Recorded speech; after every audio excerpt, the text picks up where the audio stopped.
See, all the algorithms will not depend on the size of the input. Sometimes the algorithm depends on the type of the input. For example, if you take the matrix addition or the matrix multiplication, if you multiply 2 cross 2 matrix or 4 cross 4 matrix or the 100 cross 100 matrix or 1000 cross 1000 matrix, the time complexity remains n cube only, because the matrix multiplication does not depends on the type of the input, it depends on the size of the input. But some of the algorithms depends on the type of the input. So this sometimes the time complexity of an algorithm will not depends on only the number of inputs, but it also depends on the type of the input. For example, in the linear search, the item we are searching may be present in the first location. This is called as the best case. The item we are searching may present in the somewhere in the middle of the array. This is called as the average case. The item we are searching may not present, or if it is present in the last location, that is called as the worst case. The efficiency of an algorithm for the input size for which the algorithm takes the least amount of time during the execution is called as what? The best case efficiency. And what is the worst case efficiency? The efficiency of an algorithm for the input size n for which the algorithm takes the longest time for completion. This is called as the worst case.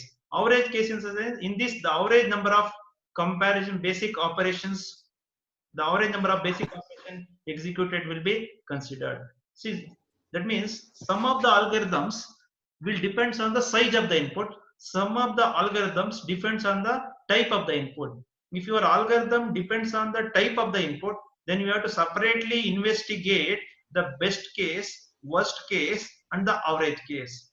See, for example, in the linear search, if there are 1000 elements, if the key element always the first element, the number of comparisons will be 1. Whether the n is 100 or n is 1000 or n is 1 lakh element, if the key element is always the first element, the number of comparisons are 1.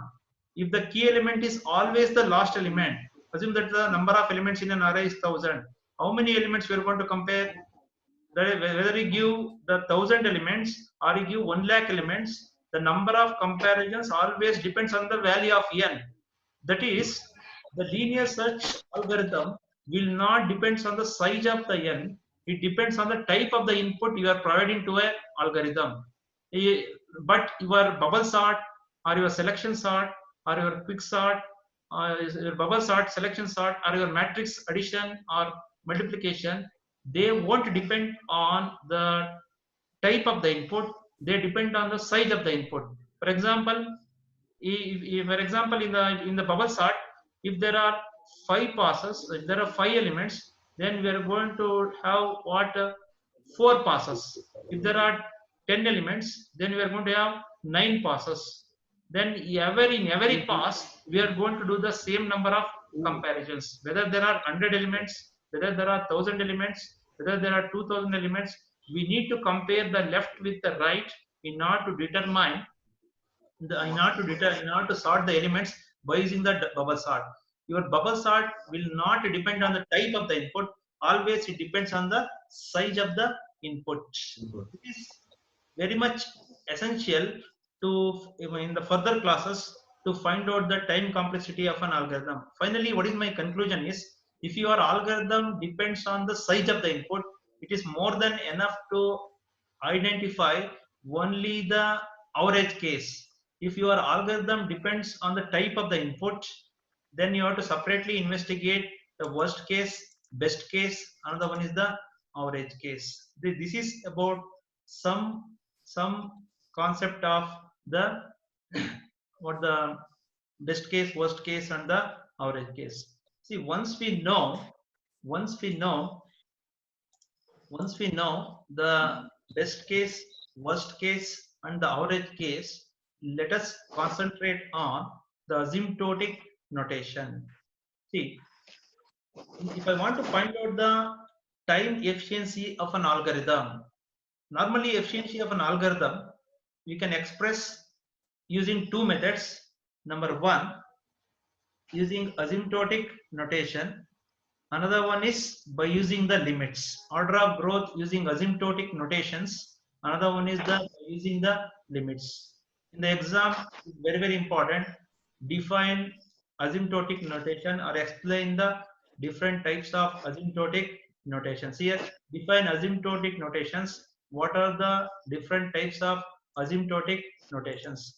See, whenever I want to whenever I want to find out the time efficiency of an algorithm mathematically, then we are going to use these asymptotic notations. Okay, what are asymptotic notations? Asymptotic notations are the notations using which two algorithms can be compared with respect to efficiency based on the order of growth of an algorithm's basic operations. If I have two algorithms, one is the bubble sort, another one is the selection sort, I can compare the time efficiency of these two algorithms based on these asymptotic notations. Another way of saying the asymptotic notation is asymptotic notation is a one way of classification of functions or one way to speak about functions. See, for example, see, assume that I have two functions. Function is also same. T of n. T of n is nothing but the time complexity when n is the input. Or in mathematics, we are going to represent it as f of n. Assume that one of the time complexity of one algorithm is f of n. Then another algorithm is f1 of n is 2n cube plus 3n plus 79. The first algorithm or the function is the 10n cube plus 5n square plus 17. Asymptotic notations are normally used in the mathematics. See, here we are going to say these two functions belongs to the same class. See, if I say that these two functions belongs to the same class, then two features I need to know. That is, both the functions should go to the same class. I can say that both the functions order of growth is cubic in n, because as per the asymptotic notations, the first feature says constant multiplier should be neglected. If you neglect the constant multipliers, 10 is the constant multiplier, 2 is the constant multiplier, 5, 3, and 17 and 19. If you neglect all these constant multipliers, then I can say that both these functions belongs to the class called as the cubic in n. Then second feature says give more importance to behavior of the functions as n tends to infinity. As I already told in the when I'm discussing the order of growth, always we are going to check the performance of an algorithm not for smaller value of n, only for larger value of n. For example, in the quick sort in the lab, we have conducted the sorting activity for 100 elements, 1000 elements, then 2000 elements. Then we try to find out the time efficiency of the quick sort. That's what here. Give more importance to behavior as n tends to infinity. Here I have n square, another one is n cube. Out of this, as n tends to infinity, n square is negligible compared to n cube. That's why this first function is cubic in nature. Now let's take the second function. The first rule says neglect all the constant multiplier. I am going to neglect 2, 3, and 79. Then I left out with n cube plus n cube plus n. Then the second rule says give more importance to behavior as n tends to infinity. 10n cube plus n square plus 17. As n tends to infinity, 5n square is negligible. Then we left out with only n cube. Similarly, you take the second function 2n cube plus 3n plus 79. First you neglect all the constant multipliers 2, 3, and 79. Then you apply the second rule, give more importance to behavior as n tends to infinity. Then you are left out with only the n cube. In the first function is also n cube. Second function is also n cube. This way I can say that both the functions belongs to the same class. Then their running time or the time efficiency is cubic in nature, cubic in n. That is f of n is also n cube, then f1 of n is also n cube. That is, asymptotic notations are mainly used to classify the functions. If I have many functions, If I want to classify them, whether they are cubic in nature or quadratic in nature, then we use the asymptotic notations. For that, we need to know two features. One is constant multiplier should be neglected. Another one is whenever we are dealing with asymptotic notations, always give preference to behavior as in the functions as n tends to infinity. As n tends to infinity, lower order term should be neglected. N is less than n cube as n tends to infinity. Because, for example, as in the order of growth, assume that n is equal to 2, then 2 cube is n cube. Substitute here n is equal to 2 means n is 2. But n cube means 8. As the value of n increases, n cube grows faster than what? N. That's why we are going to consider n cube here in the first function also n cube, in the second function also n cube. See, this is some basic introduction to the asymptotic notations. I think all of you understood what do you mean by the asymptotic notations. In this subject, whenever I want to find out the time complexity, we are going to use these asymptotic notations. Okay? Now, once we know the basic information of the asymptotic notations, let us concentrate on the type of asymptotic notations. This is very, very important from the point of examination. Normally, they're going to ask for from 6 to 8 marks. What is an asymptotic notation and what are the different types of asymptotic notation? See, this chart shows there are three types of asymptotic notations. One is the big O notation, represented mathematically like this O. Another one is the big omega notation, represented like this omega symbol. Another one is the big theta notation. There are basically three types of notations. One is the big O notation, big omega notation. Another one is the big theta notations. First, before we study asymptotic notations, let us take two functions. Let f and g be non-negative functions of non-negative arguments. Because whenever we are finding the time efficiency, we are considering the, normally we are going to find out two types of efficiency. One is the time efficiency, another one is the space efficiency. Normally the time and memory will never be negative. That's why I'm saying I can't say minus 5 seconds or minus 5 kb of memory. Always we say 5 seconds or 5 milliseconds. That's why I'm assuming two functions f and g. They are both are non-negative functions and they will take only the non-negative arguments. Non-negative arguments means, for example, f of 2, f of 3. These are all called as what are arguments. Now, once we know the different types of asymptotic notation, first, let us concentrate on the first notation, the big O notation. See, what is big O notation? Let f of n be the time efficiency of an algorithm. The function f of n is said to be big O of g of n. How do you read it? You read it as what? Big O of g of n. Let us take two functions, f and g. Both are non-negative functions and they have non-negative arguments. Let f of n be the time efficiency of an algorithm. The function f of n is said to be big O of g of n.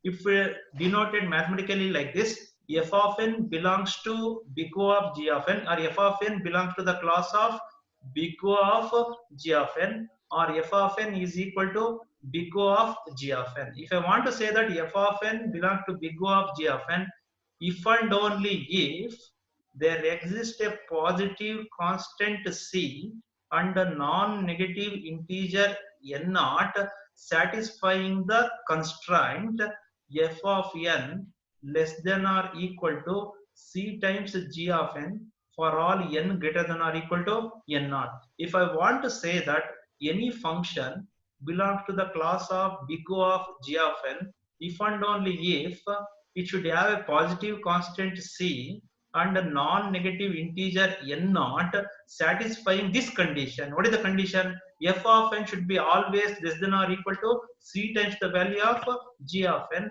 not necessary for all the value of n, only for all the value of n greater than or equal to n naught. See, this can be explained with the following diagram. Here, This is your n and this is your n naught. See, if I draw the graph of f of n versus c times g of n. See, let us take one example. See, assume that normally in the police recruitment or in the military, they're going to conduct some sports activity or some physical activity. Normally in the Karnataka state, for the police recruitment or for some other in the police recruitment, assume that they're going to conduct the 100 meters running race.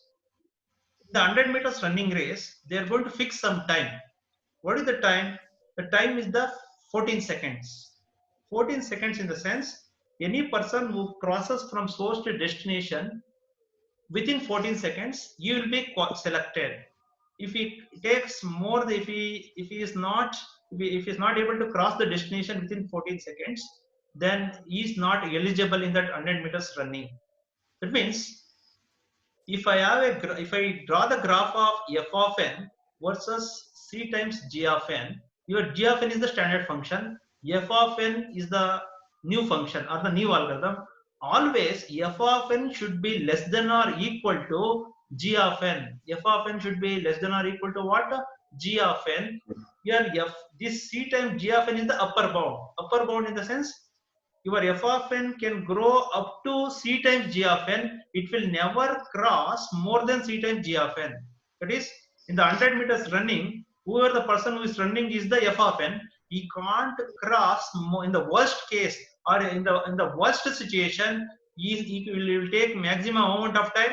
That is the 14 seconds, or he will take how much amount of time? C times the value of what? G of n. That is what the meaning of the big O notation. That is, if I have two functions f of n and g of n, if I want to say that f of n belongs to the class of big O of g of n, then I need to find out two constant, one positive constant c and a non-negative integer n naught. That is, it has to satisfy this constraint.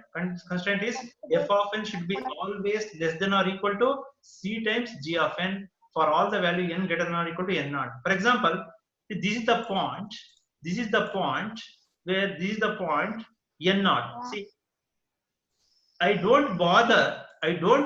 See, your f of n may be f of, see, in the initial stage f of n here, f of n is crossing what your c times g of n. F of n is crossing what? C times g of n. But once it crosses n naught, this vertical line, this is some critical point I can say. Once it crosses n naught, always f of n should lies below the value of what? C times g of n. That's what I am showing here. Before this doesn't matter. I have shown within the dots. I am not worrying how exactly your f of n behaves before n naught. Once it crosses n naught, always f of n should be lies below the c times g of n. That is the meaning of what? The big O notation. In the exam, define big O notation means we need to define like. All of you understood or not? Yes, sir. Understanding? Yes, sir. Okay. Yes, sir. Understanding. Okay. Yes, now, sir. now, Yes, sir. now, let us understand this. Let us understand this concept with an example. So let f of n is equal to 100 and plus 5. Express f of n using big O notation. In the exam, you have to assume some example and you need to express this f of n using the big O. See, the main thing in expressing big O. First, yaro mute ಮಾಡಬೇಕಪ್ಪ. First find g of n. First find g of n. Let f of n is equal to 100 and plus 5. Express f of n using big O. First I need to find out g of n. Let us initialize g of n is equal to f of n. What is f of n? 100 and plus 5. Now 100 n, replace 5 with n. Wherever 5 is there, let us replace 5 with n. Therefore, g of n is equal to 100 n plus n. That becomes what? 101 n.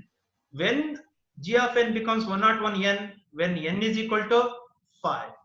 First, the thing is I need to find out g of n. How to find out g of n? Initialize f of n to g of n. F of n is 100 n plus 5. Replace 5 with n. then 100n plus n is 101. When it becomes 101, when the value of n is what? 5. Now, what is the constraint to be satisfied? The constraint to be satisfied is, if I want to say that f of n belongs to the class of big O of g of n, it must and should satisfy this constraint. What is the constraint? F of n should be less than or equal to c times g of n for all n greater than or equal to n naught.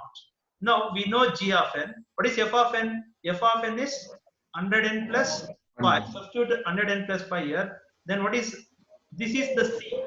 101 is the c. This 101 is the c. Then g of n is n. G of n is n for all n greater than. I don't assume that. Don't worry about the 5.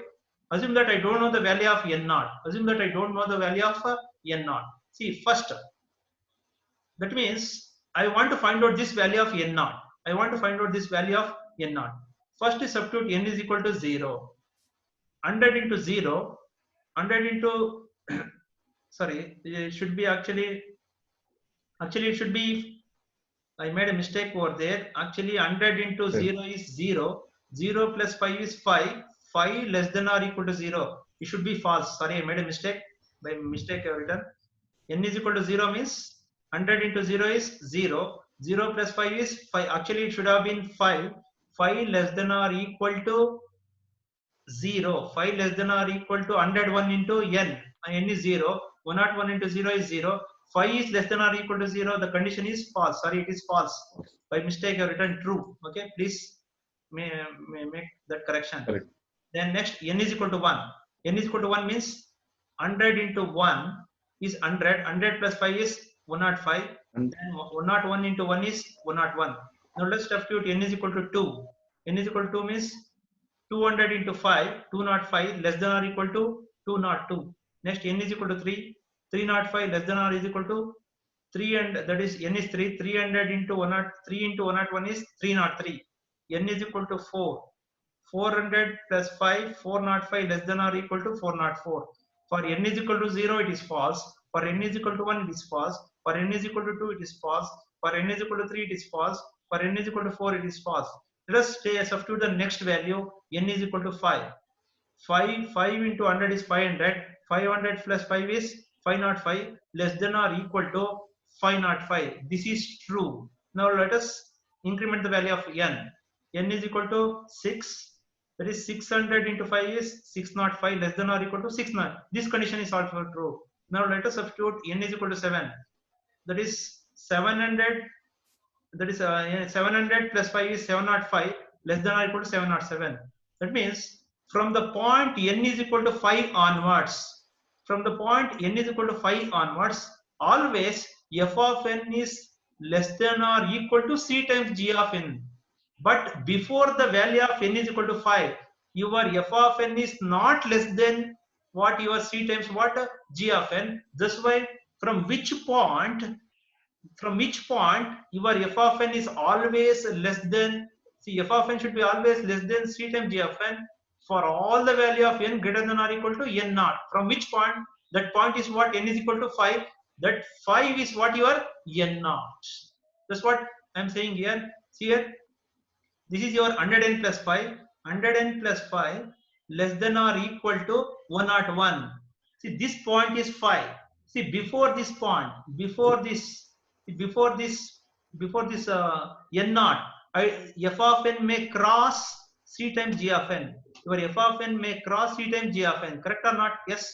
All of you observe here. Your f of n is not less than c times g of n before this n naught is equal to 5.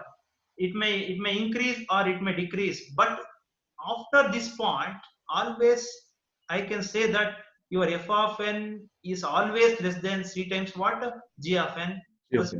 This constant is what? 5. See, it is not necessary that this value should be 5. In some of the books, we may get 4, 2. It is not compulsory that you have to assume n naught as 5 only. You can assume, for example, g of n as 105n, and you substitute the different values of n and find out from which point onwards this equality will be satisfied. It is not necessary that the constants may vary. The constants may vary. You may get 101 or you may get 105. it is not compulsory that always we should write 101 and 5. Only the thing is this condition has to be satisfied. What is the condition? F of n should be less than or equal to c times g of n for all the value of n greater than or equal to n naught. Now after that, this is the point where n naught is equal to 5. Now we know that c is equal to how much? 101. Not one. Equal to 101. G of n is equal to how much? N. And n naught is equal to how much? 5. 5. Now we, by the definition of the big O notation, we know that if this condition is satisfied, then I can say that f of n belongs to the class of big O of g of n, or f of n is equal to big O of g of n. What is f of n here?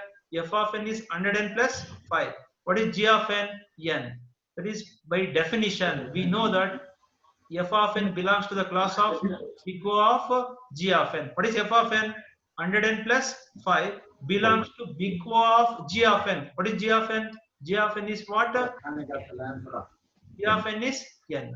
This is the how we can express f of n by using the big O notation. See, that means now you understood what is the big O notation. Given a problem, how to express that by using the big O notation. Now let us take one more example for understanding the big O notation. Say any doubt in the big O notation? If anybody is having the doubt, they can unmute and ask the question. If anybody is having the doubt, they can unmute and ask the question. No, sir. I don't have any doubt.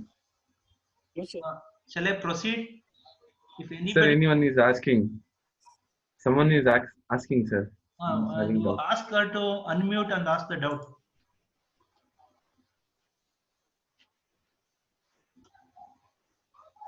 Hello? Hello? Who is having the doubt? Shall I proceed? Shall I proceed? Sayed. Sir, someone is asking. Yes, sir. Please unmute. What is the Okay, sir. doubt? Who is? No, sir. Someone. Who told yes? No. If some doubt is there, I will explain once again. No, sir. It is clear. Understood or not? Huh? Sir. Shall I proceed to the next problem? Okay. Okay. If I solve one more problem, then you can easily understand the big O notation. See, let us take the next problem. That f of n is equal to 10n cube plus 8. Express f of n using the big O notation. See, I think it is visible. Okay. To find g of n is equal to f of n. 10n cube plus 8. Replace 8 with n. Replace 8 with n cube. It is not visible actually. It is n cube. 10n cube plus n cube is totally g of n is equal to how much? 11 11 n cube. N The cube. constraint to be set as per, if I want to say that f of n belongs to the class of big O of g of n, as per the definition of big O notation, f of n should be less than or equal to c times g of n for all the value n greater than or equal to n naught. See, first we know that f of n is 10n cube plus 8. Then c is 11. G of n is n cube. First n is equal to 0. N is equal to 0 means 0 cube. 0 into 10 is 0. It is 8 less than or equal to n cube is 0. 0 into 11 is 0. The condition is false. Now let us go for n is equal to 1. Then when n is equal to 1 means 18 is less than or equal to 11. The condition is false. Let us take n is equal to 2. N is equal to 2 means 2 cube. 2 cube is 8. 8 into 10 is 80. 80 plus 8 is 88. Less than or equal to 88. The condition is true. Let us take n is equal to 3.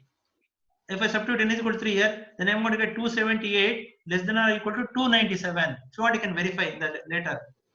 N is equal to 4. N is equal to 4 means that is 4 cube. 4 4 the 16. 16 4 the 64. 64 into 10 is 640. 640 plus 8 is 648. 648 is less than or equal to 704. See, in the initial value of n, this equality is not satisfied. But from this point onwards, always f of n is less than or equal to c times the value of what?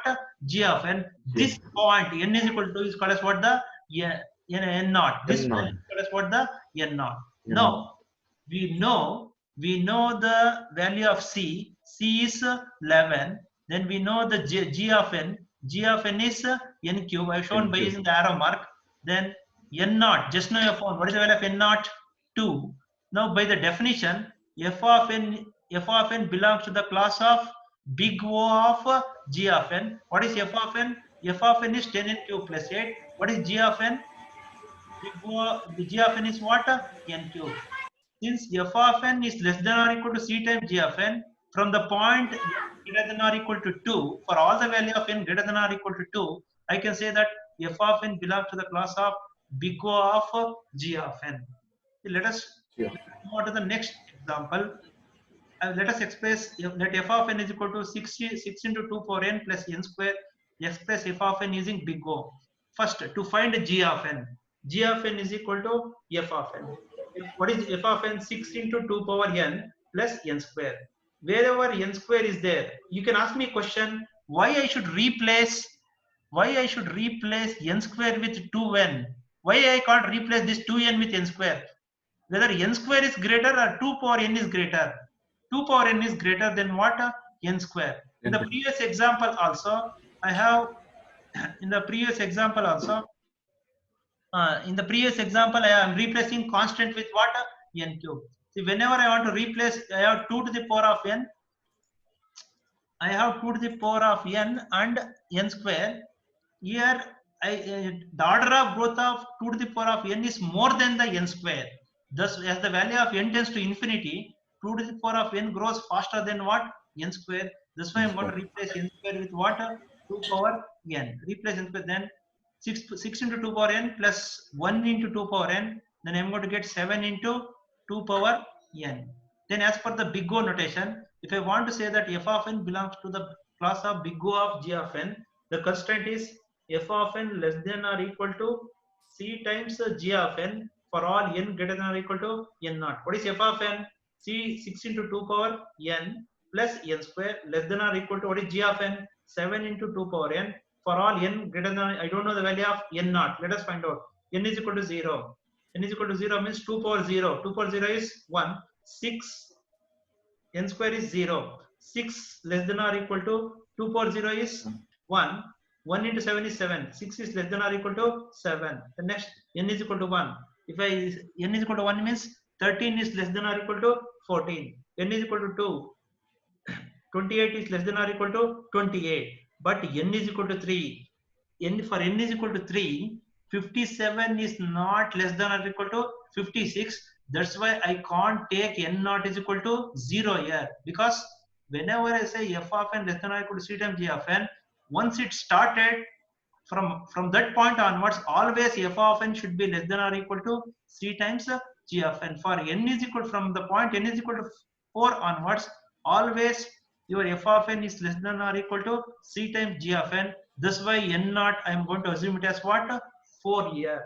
I am not taking 0 or 1 or 2. I can't take n naught as 0 here, because for n is 0. For n is equal to 0, it is true. N is equal to 1, it is true. N is equal to 2, it is true. But at n is equal to 3, it is false. That's why I can't take this as the critical point. I can't take this as the that is n naught, because once I start n naught, from that point onwards, always f of n should be less than or equal to c times g of n. Now we know the value of c. C is how much? 7. C is 7. Then g of n is 2 power n. G of n is 2 power n. Then n naught is 11. Then by definition, if f of n is less than or equal to c times, then f of n belongs to the class of big O of g of n. What is f of n? 6 into 2 power n plus n square belongs to big O of g of n. What is g of n? 2 to the power of n. This completes your big O notation. Finally, the conclusion of big O notation is, if I want to say that a function f of n belongs to the class of big O of g of n, it has to satisfy this constraint. What is the constraint? F of n should be less than or equal to c times g of n, not necessary for all the value of n, only for value of n greater than or equal to n naught. That is, from this point onwards, always your f of n should be less than or equal to c times g of n. But before this, don't worry what is the value of f of n on the g of n. Normally, your big O notation is used to find out the worst case time complexity. Big O notation is used to find out the worst case time complexity. Okay, this is the upper bound. Always f of n should lies below the c times what? G of n. Now, once we know the big O notation, let us concentrate on the big omega